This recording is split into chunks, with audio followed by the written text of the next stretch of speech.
Politics, office politics இருக்கு. குடும்ப politics இருக்கு. குடும்பத்திலேயே அந்த மாரியான டிவைட் அண்ட் ரூல்லாம் நடந்துக்கிட்டு தானே இருக்கு. சரி. ஸோ இந்த நிகழ்வுகள் வந்து இப்போ நெறைய பேர் கேட்கறது உண்டு. அப்ப 3 வேர்ல்டு வார் வருமா? இதாகுமா? அதாகுமா? அப்படின்னு. ஒரு நாட்டுக்கும், ஒரு நாட்டுக்கும் சண்டை வந்தா அது வேற. ஒரு நாட்டுக்கும் பல நாட்டுகளுக்கும் சண்டை வந்ததுன்னா, அது வேற. அதுதான் 3 வேர்ல்டு வார். ம். ஸோ இப்போ அதுக்கான ஸ்டார்ட்டிங் ஆல்ரெடி ஸ்டார்ட் ஆயிடுச்சு. ம். ரஷ்யா, உக்ரைன் அடிச்சுக்கிட்டாய்ங்க. இப்ப இவங்க வந்து இத சும்மா விட மாட்டாய்ங்க. அவர் வந்து அவ்வளோ வருஷமா இருந்த மிகப்பெரிய தலைவர். ஆமா. அவர போட்ட உடனே அடுத்த ஆள் வந்துட்டான் பாருங்க. ம்.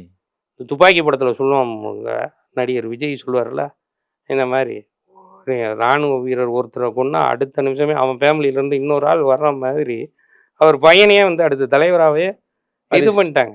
ஓகே. இப்ப இவங்க அட்டாக் பண்ணதுக்கு அவங்க பதில் அட்டாக் இது பண்ணிட்டு தானே இப்போ நீங்க வந்து பாருங்க 2 நாடு சேர்ந்து இத்தனை இதா இது பண்றோம். இந்த ஈரான இது பண்றதுக்கு அவங்க ஒரே இது வந்து எத்தன கண்ட்ரீஸ வந்து போட்டு இது பண்ணிட்டு இருக்காங்க. ரொம்ப குடைச்சல் குடுத்துட்டு தான் இருக்காங்க. ஆமா. இது வந்து ட்ரம்புக்கே பெரிய அளவு சிக்கலாகக்கூடியதுதான். இந்த பாம்பு புத்துக்குள்ள கைய விட்ட கதை தான். ம். கண்டிப்பாக அது மிகப்பெரிய ஒரு இதா குடுக்கும். ஏற்கனவே பொருளாதார தடைகள்னு சொல்லி ஏகப்பட்ட வம்படி வேலையில பண்ணிட்டு இருக்காப்புல. இதெல்லாம் நம்ம ஏற்கனவே சொல்லியிருக்கோம். ஆமா. ட்ரம்ப் வந்த உடனேயே நமக்கு வந்து எல்லாமே இதாகும். தங்கம் வந்து விலை ஏறும்னு நான் சொன்னேன். அப்பலாம் நெறைய பேர் சிரிச்சாங்க. 1 கிராம் தங்கம் ரூ. 10,000 கூட போகும். அதுக்கும் மேலேயும் போகும்.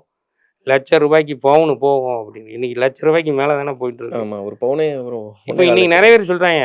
வந்து ஆனந்த் சீனிவாசன்லாம் சொல்றாரு. தங்கம் விலை திரும்ப ரொம்ப குறையும். ம். குறையும். கூடும். ரூ.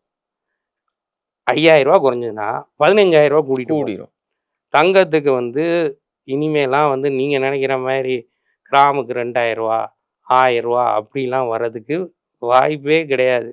நம்ம சீமான் அண்ணாச்சி சொல்ற மாரி, "வாய்ப்பே இல்ல ராஜா, வாய்ப்பே இல்ல ராஜா, வாய்ப்பே இல்ல ராஜா" தான்.